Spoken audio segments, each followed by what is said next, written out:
This paper investigates a new phenomenon affecting an old and familiar garment, specifically the distinct rounded edge rectangular shape that smartphones leave on the front or back pockets of jeans.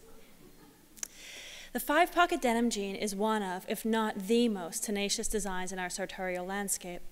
In spite of being subject to decades of creative reimagining, the telling characteristics of jeans have survived since the late 19th century to become globally ubiquitous. Denim can be anti-fashion, high fashion, mainstream, or fast fashion, timeless or on trend. It also has a singular history when it comes to wear and fading, in that fade patterns and distress from wear can actually enhance its desirability. The discernible fade pattern I'll be referring to as phone pocket fade is a relatively new phenomenon, an unintentional marker situating today's jeans and their wearers in an ongoing dialogue between the personalization of clothing, technology, and labor.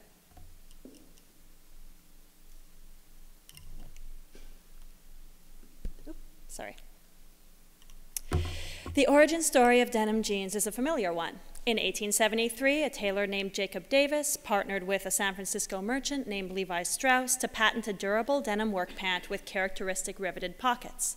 It's a story that's repeated in popular histories in a manner that has more in common with celebrated narratives of American industrial invention like Henry Ford than it does with narratives in fashion's history. In fact, jeans do have a particular connection to industry in terms of manufacture, materiality, and labor. They were constructed along Taylorist principles where a different worker completed a different step in assembly. Copper rivets, initially used in saddlery and leatherwork, were punched through at pocket stress points, and heavy cutting and sewing machines were required to work the rigid denim. Cheap, durable, factory-produced cotton indigo twill and metal rivets, themselves product of 19th century industrialization, were assembled in garment factories, a sector that rapidly developed to become one of the nation's largest employers.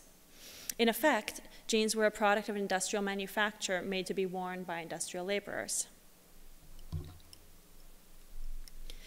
For the first 6 decades of their existence, until national exposure and relaxed standards in casual dress helped usher denim into the wardrobes of more American consumers, jeans were workwear, often worn until they wore out, and bearing the scars of this rough treatment in the form of rips, fraying, tears, and of course fading. There's a simple elegance to the fading process. Blue indigo molecules only bind to the surface of cotton, meaning that over time, these molecules will chip away, exposing the undyed textile underneath. The fade pattern on a pair of jeans is an index of the wearer's body, lifestyle. How often did they wear the jeans, and how hard did they wear them? Archival examples can show worn knees and traces of workers' tools. Higher contrast creasing around the knees and lighter thighs suggest a lot of time spent on horseback. Jeans from California's hard rock mining industries at the turn of the century were less exposed to sunlight, and the fade can take on a bit of a brownish cast, whereas those worn to work the fields in North Carolina, like these examples, found in the Greensboro area, turn an extremely light blue, evidence of long hours under the sun, and also looking a little bit like the design inspiration for those Ralph Lauren overalls across the street in the museum. Examples of worn historical garments are not exclusive to denim jeans, but the interest in the aesthetics of wear and in recreating fade patterns in the late 20th and 21st century is specific to the denim market. By the late 1960s and into the 70s, denim was already commonplace for men, women, and children. Disparaging associations tying its roots with the working class and manual labor were waning. Jeans and representations of who wore them survived connections to juvenile delinquency and slovenliness through an era of hippie back-to-nature visions of Americana. They had been a hallmark of artists, activists, and folk singers, a marker of authenticity for some, fashionability for others, and a broadly accepted wardrobe staple for most. In many respects, the jean came as close as any garment can to being gender and class neutral. However, with more popularity came more variety and greater difference between denim designs and diversity among target consumers.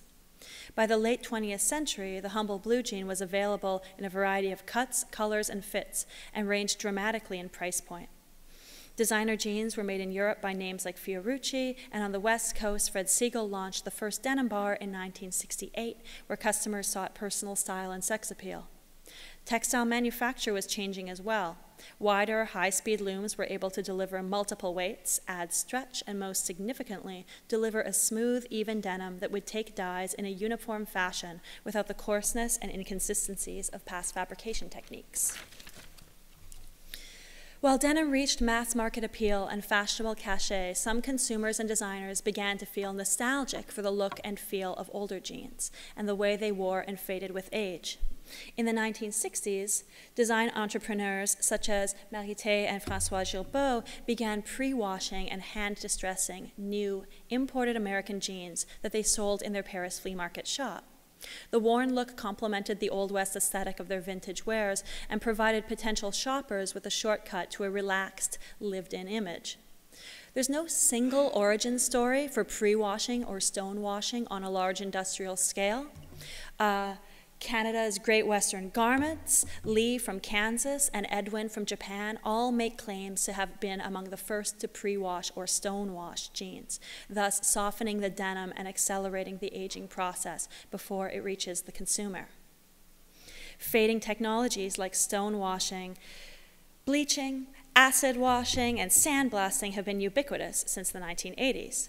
Bleached out butts and thighs, light or aggressively contrasting washes are visible in a multiple of styles or cuts. These techniques ensure a range of textile effects that have departed significantly from the concept of recreating a simply worn or vintage-inspired look. Here are some more contemporary examples. As technologies for pre-distressing became more mainstream, fade became just another element of style, essentially a decorative option with little or nothing to do with the life cycle of a garment. However, there was a parallel market spearheaded by the Japanese industry that embraced the opposite. Starting in the late 1980s, designers at companies like Levi's Japan and Studio d'Artisan approached denim design with a determination to reproduce the weight of the cotton twill, the indigo dyes, the selvage edge, and the stitching to approximate jeans from the early 20th century, including how they would wear and fade over time. In essence, it's a return to raw, meaning unwashed and untreated denim. With raw denim, fade can only be acquired through wear. Characteristic fading on the seat, the knees, front or back, and the hips became, for a growing community of denim connoisseurs, an essential element and selling point. Specific fades even have their own names. So whiskers, or hige in Japanese, refers to the below the hip and crotch lines, while honeycomb, the shorter lines, are on the backs of the knees. The color and contrast between blue and white over time for whiskers and honeycombs were desirable whether you were purchasing pre-worn vintage originals or hoping your raw denim jeans would fade in a similar manner. There's an active community of connoisseurial denim fanatics. It's mostly males with an interest in vintage denim or high-end vintage reproductions, largely from Japan, but as raw denim is becoming more accessible as an option, we see more contemporary, less vintage-inspired cuts in the mix as well from brands like Rag & Bone or Raleigh Denim. Heddles, an online outlet catering to this section of the menswear industry, includes Fade Fridays on their website. So this is a weekly installment where readers submit before and after images of their jeans. So what you're looking at here are a pair of pure blue Japan jeans in their unworn, unwashed, original, like just from the store condition. And here they are again, same pair, after 1 year and 6 months, 1 wash and 3 soaks in water.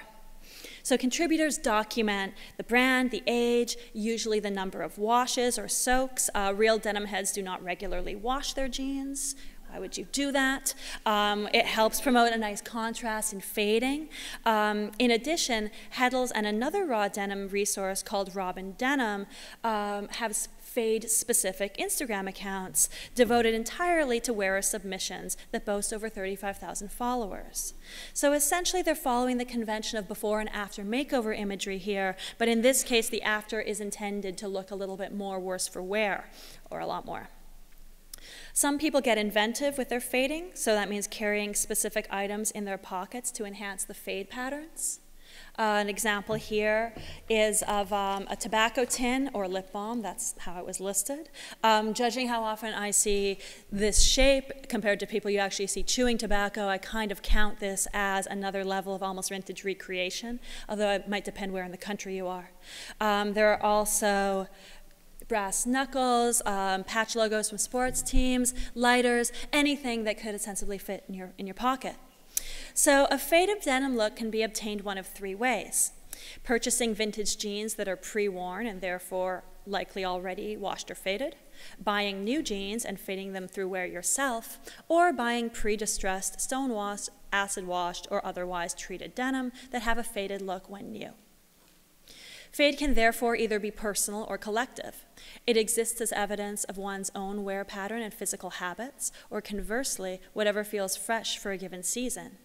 It can read both as an engagement with the past, an indexical trace of activity in the textile itself, or, if purchased pre-treated, as participation in a trend and a way of being up to date. The taste for either pre-washed or naturally faded denim exists along two separate tracks, or what can be thought of as two branches of what is a very large and tangled tree of contemporary denim design and consumption. But jeans, and distressed jeans in particular, have thrived in conflicted sartorial landscapes before. It's this notion of being up to date that invites a deeper look into the phone fade phenomenon. Because smartphones are ubiquitous and for much of the population essential for communication and employment, they need to be accessible. Like a wallet or keys, this often means being carried directly on our person in pockets. Now this is highly gendered, as most women tend to carry their phones in purses or bags, and many women's jeans lack pockets large enough to comfortably hold a phone. So the majority of the examples I'm showing come from menswear. Among subjects I interviewed, which included men and women connected to the vintage and denim design community, none of them went out of their way to enhance the phone fade, and some actively worked to reduce it by switching pockets, back or front, or trying a slimmer phone case. Indeed, there is a marked ambivalence about whether the phone fade patterns are desirable or attractive. Perhaps most tellingly, the crux of the debate is less about aesthetics and more about what raw denim fading is supposed to represent. The discourse of the denim community, specific to raw denim, is highly subjective and treats the fading process as a kind of personal roadmap and as such a marker of authenticity. Robin Denim, an online magazine that covers raw denim trends, describes raw denim as, quote, a storytelling product. If one ascribes to the notion that fading of raw denim is a kind of personal history through wear, a record of one's lifestyle, then the phone is a part of that, and the fade marks should be left to emerge on their own and remain. In following this line of thinking, you're supposed to shape your raw denim, not let it shape you. Yet on the other hand, the phone fade is obvious on the pant's surface, and it often emerges quicker than other whiskers or lines, and many try to avoid that. The phone shape is a relatively new encroachment into the established fade lexicon, which does have its roots in and sets its standards by vintage jeans. Maybe the phone fade is a little too much of the present moment to cohere with the aesthetic sensibility of a section of the industry that so often makes recourse to notions of timelessness and tradition to promote its products. Phone fades can also be incredibly specific, as seen in these examples from Raleigh Denim's archive. Perhaps historians and conservators in the future will be able to accurately date early 21st century jeans based on Apple's phone designs. And even if one is not a devoted vintage or vintage-inspired purist, there is something a little incongruous in the juxtaposition of the obviously contemporary smartphone shape alongside the watch pocket, a design detail meant to house a 19th century timepiece that has remained like a vestigial tail on the five-pocket jean. The watch pocket is an artifact of another time and place. It's the least functional detail built into the design of what is almost universally perceived as a functional garment.